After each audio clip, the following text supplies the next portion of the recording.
The room went silent after the laughter died.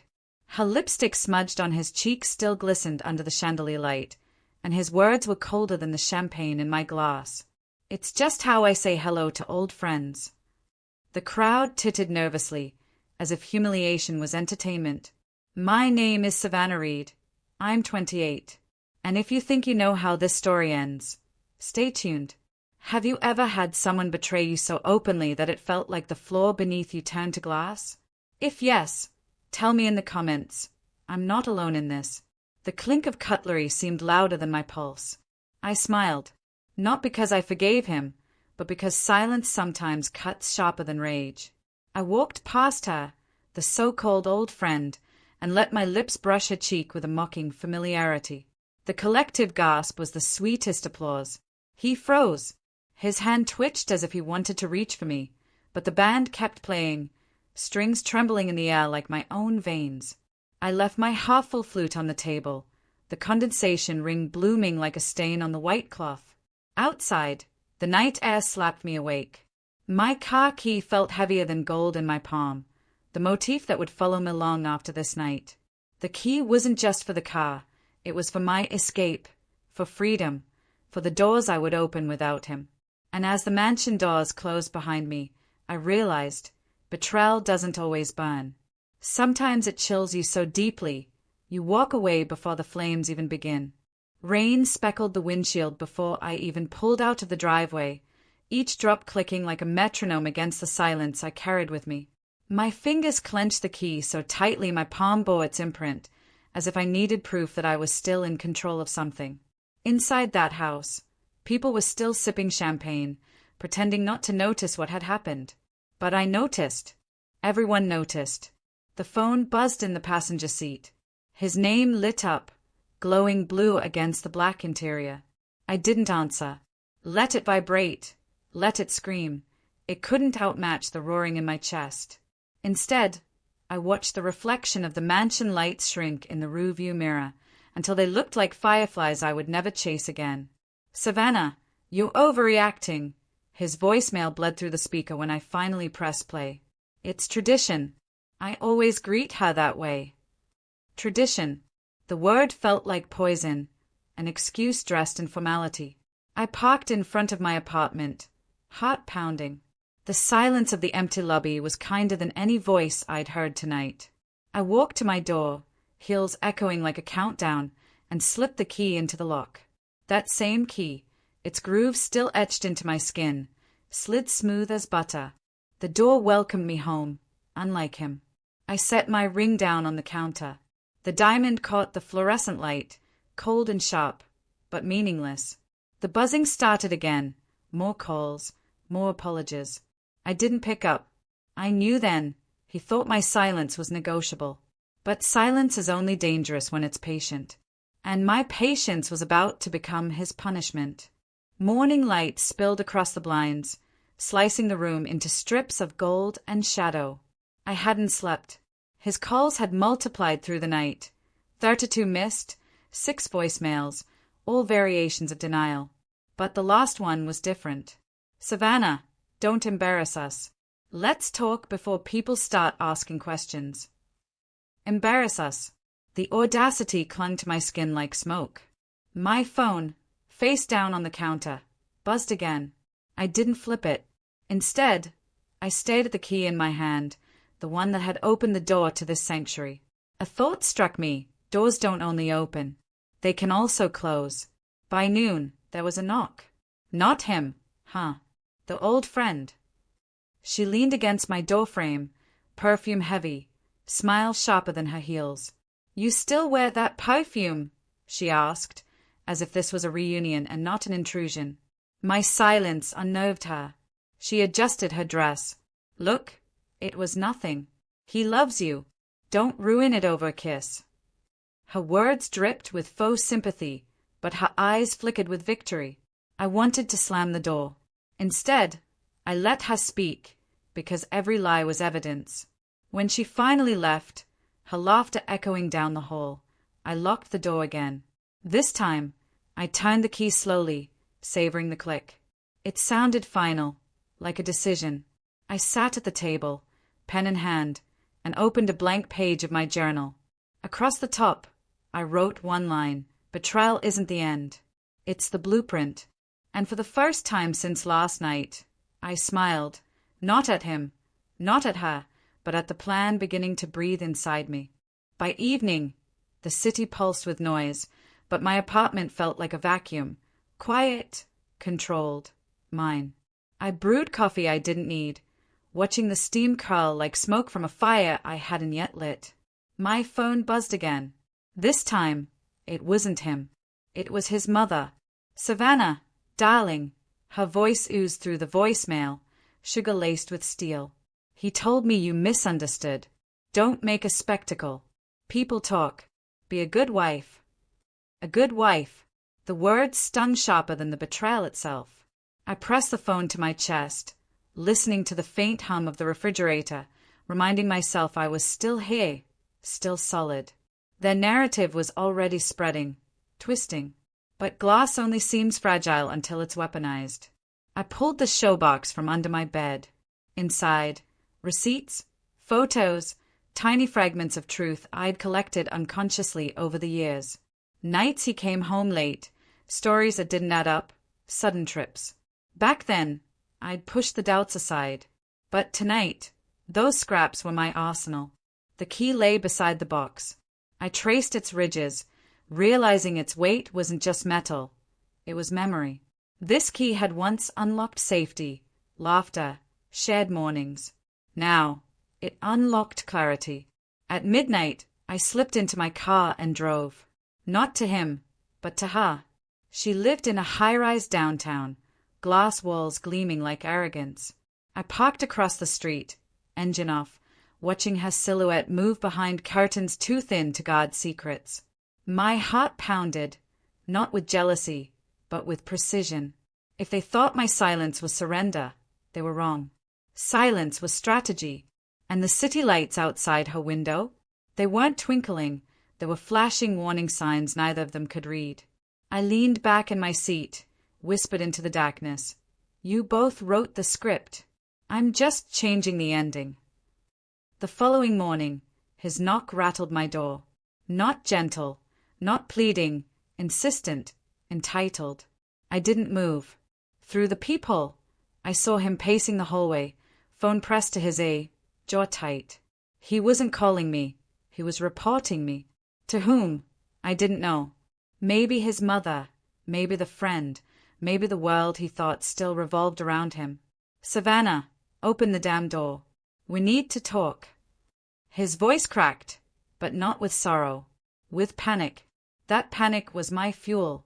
I let the silence stretch until his shadow retreated, his footsteps echoing away. Only then did I open my laptop. Fingers hovered, trembling not from fear but from the weight of intention. One email, one carefully written account to the board of directors at his firm, attaching those photos from the showbox, him in places he shouldn't have been, with people he swore he didn't know. I hesitated, not because I doubted, but because revenge should never taste impulsive. It should taste deliberate, and mine was marinating perfectly. That afternoon, I walked to the mailbox, sliding in the thick envelope addressed to her husband. Yes, she was married too. The old friend with her polished nails and mocking laugh had a man at home who thought she was loyal. Inside the envelope, a simple truth, a photo of her and my husband, caught on my phone under that chandelier's unforgiving light. As the metal flap closed, I felt lighter. Not vindicated yet, but lighter. The key burned in my pocket, grounding me. I knew this wasn't just about exposure. It was about reclaiming the narrative they tried to script over my life. Back upstairs, the phone buzzed again. Another voicemail.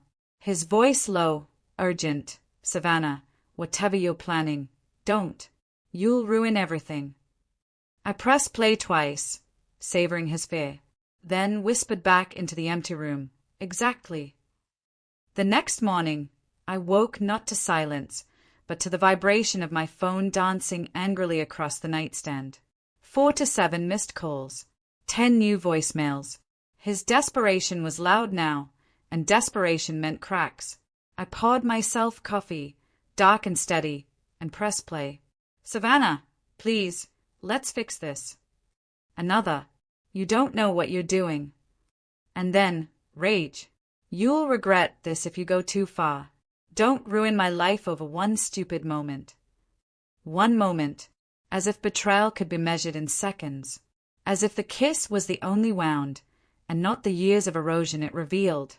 I slipped the key from my pocket, balancing it between my fingers. Its edges caught the morning light like a blade. The motif hadn't changed. It still meant doors, but today, it meant locks. I wasn't opening anything for him again. By noon, the fallout began. A colleague of his, someone I barely knew, texted me, so the email, bold, "You're stronger than he ever deserved." Word had spread faster than I expected. My hands shook, not from fear but from validation. The silence I had carried was now speaking for me, louder than his excuses ever could. Around 3, a knock thundered again. Louder, angrier. I didn't look this time. I already knew. His voice bled through the wood. "You think you've won? You think anyone will believe you over me?" I almost laughed. Because I didn't need belief. I had evidence. And evidence doesn't care who tells the prettier story. That night, I drafted a letter. Not to him. To myself. A reminder, you are not fragile. You are not glass. You are the hand that holds the key. I folded it and placed it inside the showbox, alongside the receipts and photographs. The showbox no longer felt like an archive of pain. It was my testament of strength. As I slid it shut, another voicemail chimed. This one was different. His mother's voice, colder than ice. "You're making a fool of yourself. No man wants a wife who humiliates him. Stop before you lose everything." I turned off the phone, tucked the key beneath my pillow, and let sleep finally take me. If losing him was everything, then maybe everything was worth losing. I woke to the sound of metal, my key slipping from under the pillow and clinking to the floor. It startled me more than the phone ever could. I picked it up, feeling the cool bite against my skin, and for a second I didn't know whether it belonged to this door anymore. A new email pulsed on the lock screen. Subject: Compliance Review. Immediate. His firm's HR and legal was CSIT. My breath steadied. I wasn't imagining consequences. They were real, time-stamped, documented. Another message stacked on top, from a number I didn't recognize. "This is Daniel, her husband. I received your envelope. Thank you for the truth. I'm staying at my brother's." Before I could type a reply, a knock, soft, then louder. I peered through the peephole. He stood there with a bouquet, the kind you buy when you've run out of words and think petals can do the talking. I opened the door just enough for air, not enough for him. "Savannah," he breathed, eyes rimmed red. "Let's fix it. We'll postpone the wedding, make a joint statement, say it was a misunderstanding." "A misunderstanding with lipstick," I said, leaning against the frame. He reached into his coat, pulling out a printed draft like a contract. "Here, you say your emotions got the best of you. I say I'm sorry if anyone felt uncomfortable." "You're sorry if," I repeated, tasting the conditional like ash. In the hallway light, the bouquet looked funereal. "You still take your coffee with honey?" he asked suddenly, a reflexive decoy, like we could step backward into normal. "Not anymore," I said. "I changed the flavor." His jaw tightened. "My mother thinks we should reconcile privately. No need to involve work." "Work involved itself," I said. So did the truth. He glanced past me at the ring on the counter, cold as a verdict. "So that's it. You blow up my life over one tradition." "You blew up mine and called a tradition." I set the key on the console where he could see it. "This opens my door, not yours." His phone buzzed. He flinched. I watched the screen reflect in his eyes. Emergency meeting. 4 p.m. Fear rushed in, quick as a draft under the door. "If you were me," I asked softly, "would you sign a lie to protect the person who wrote it?" If you've ever been asked to carry someone else's lie, what did you do? Fold or walk?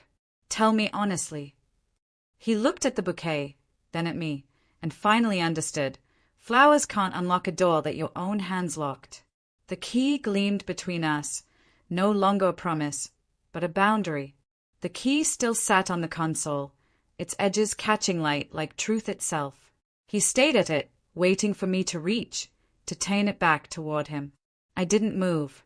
For the first time in years, I wasn't the one bending. His phone buzzed again. This time, he answered, lowering his voice, but the hole was too quiet to hide anything.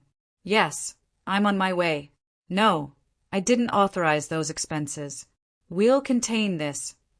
His eyes flicked toward me, panic brewing like storm clouds. Contain this, as if betrayal was a mess to mop up, rather than a truth that stains everything it touches. I stepped back, letting the door close inch by inch. His hand twitched, but he didn't dare stop it. The bouquet drooped in his grip, petals already bruised. When the latch clicked, the sound echoed like a gavel.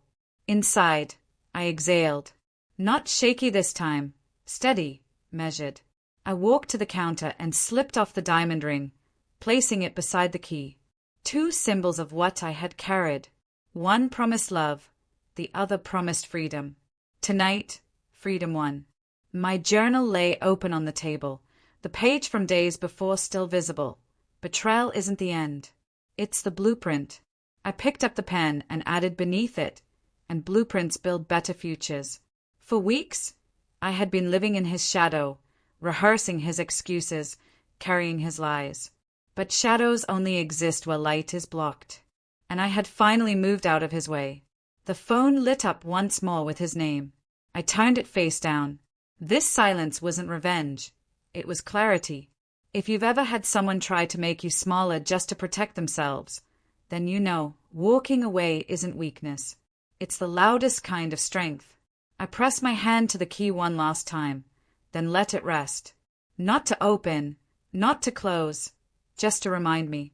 Some doors are never meant to be unlocked again.